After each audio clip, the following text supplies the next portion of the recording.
कुछ कहानियाँ हम सुनकर आगे सुनाते हैं और कुछ घटनाएं हमारे जीवन में कहानी बन जाती हैं। मेरी कहानी भी किसी से सुनकर नहीं, बल्कि मेरे साथ घटी घटना है जो मैं किसी को बता नहीं पाता। मुझे ये डर होता है कि सामने वाला क्या सोचेगा, लेकिन आज आपको मैं इसे बताना ही चाहूँगा। ये वो सच्ची घटना है जो मुझे आज भी डराती है।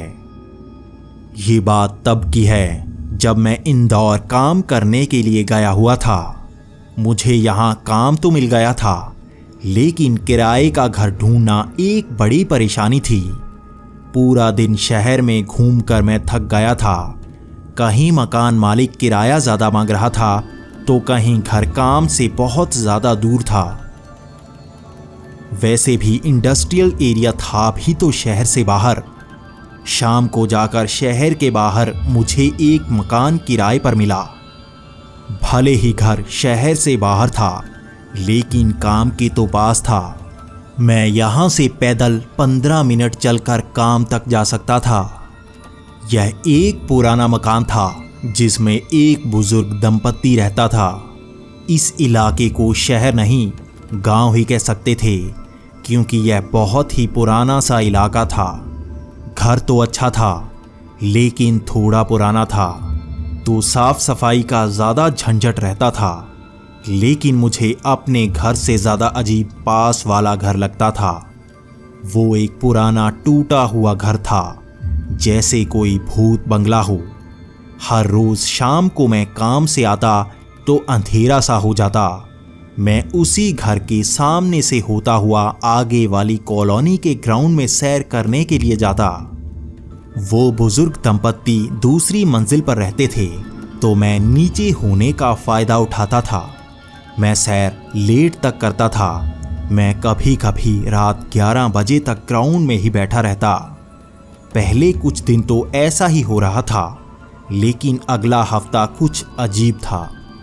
जब मैं उस पुराने घर के सामने से गुजरता तो मुझे ऐसा लगता जैसे कोई वहाँ से मुझे देख रहा हो। जाते वक्त तो शाम का समय होता, लेकिन आते वक्त मुझे डर का एहसास सा होता, क्योंकि शायद अंधेरे में ऐसा ही डर लगता हो। अगले दिन भी मुझे कुछ ऐसा ही लगा, जैसे कोई मुझे घूर रहा हो।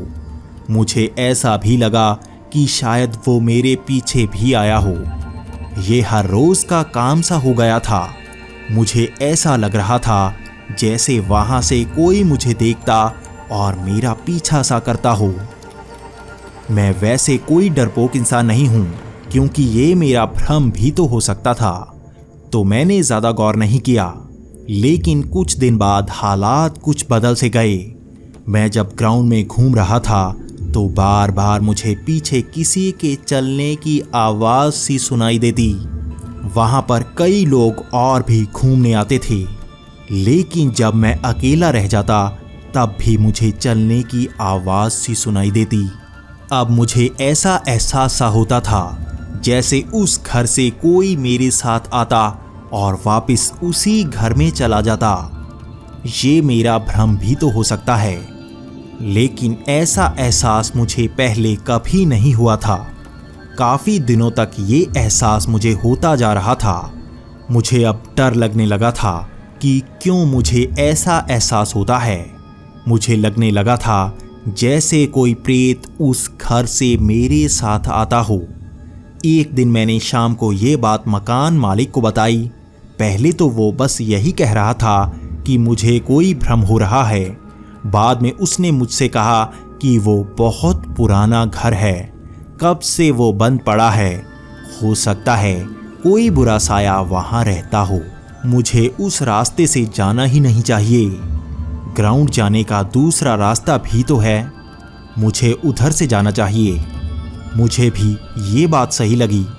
अगले दिन मैं अलग रास्ते से ग्राउंड गया। वो घर तो दिखा तक नहीं, तो अब मुझे डर भी तो नहीं लग रहा था। लेकिन जब मैं ग्राउंड में सैर कर रहा था, तब फिर से मुझे वो एहसास हुआ जैसे कोई मेरे पीछे चल रहा हो। फिर से वही घबराहट, लेकिन आज कुछ अलग था।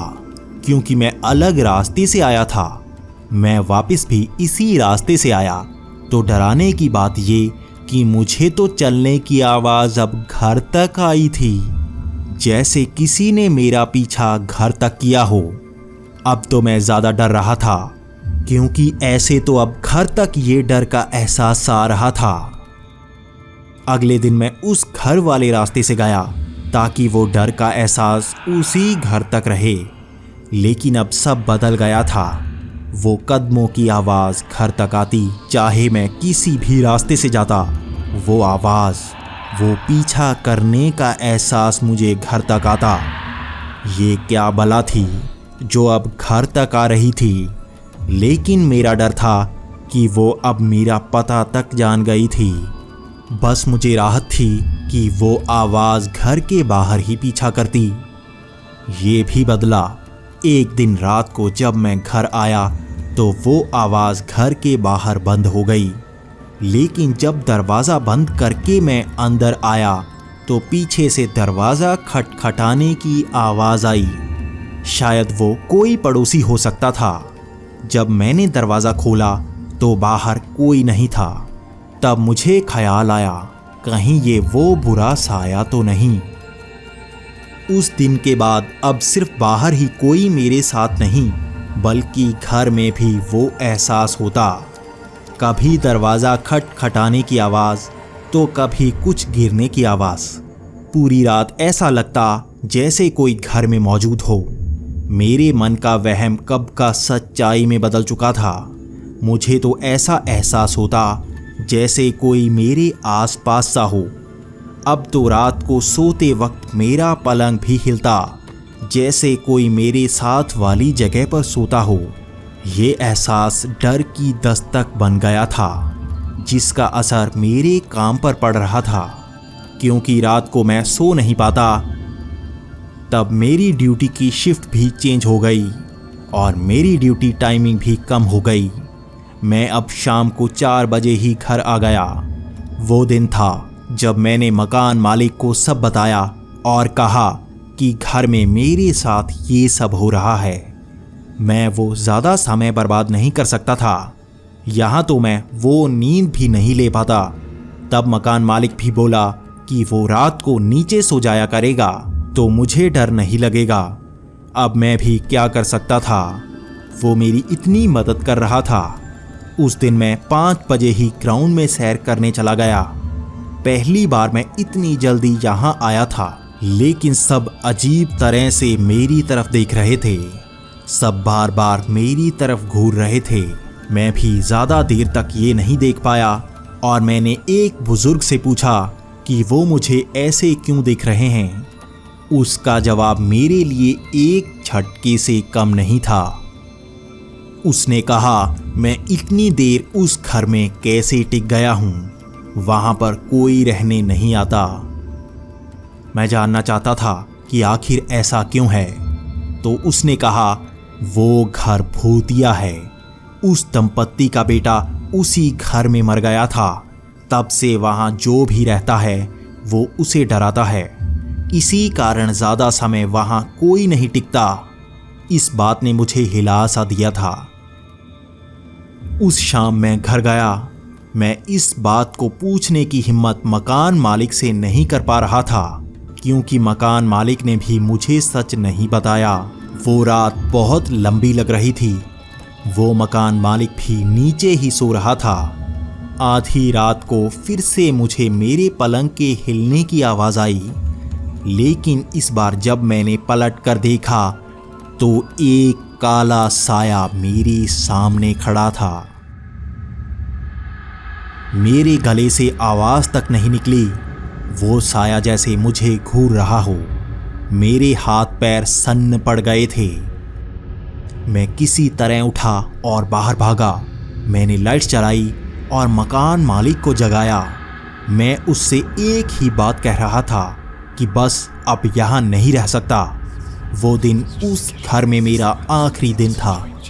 अगले दिन मैंने सारा सामान ट्रक में रखवाया और कहीं दूसरी जगह शिफ्ट करवा दिया।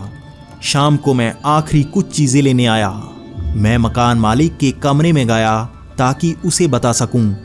वो पलंग पर लेटा था तो मेरा ध्यान ऊपर उसके बेटे की तस्वीर पर पड़ा। उस तस्वीर ने मुझे सबसे बड़ा झटका दिया। मैं बिना बात किए वहां से बाहर की तरफ भागा और टैक्सी लेकर वहां से निकला।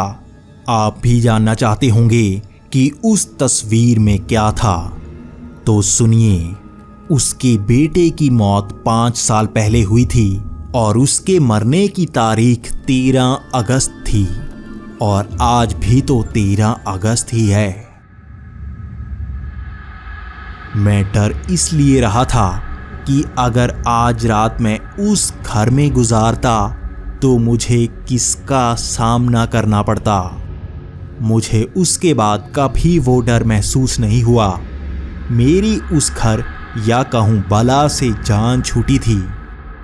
लेकिन शायद कोई और उस घर में किराएदार बनकर आया हो।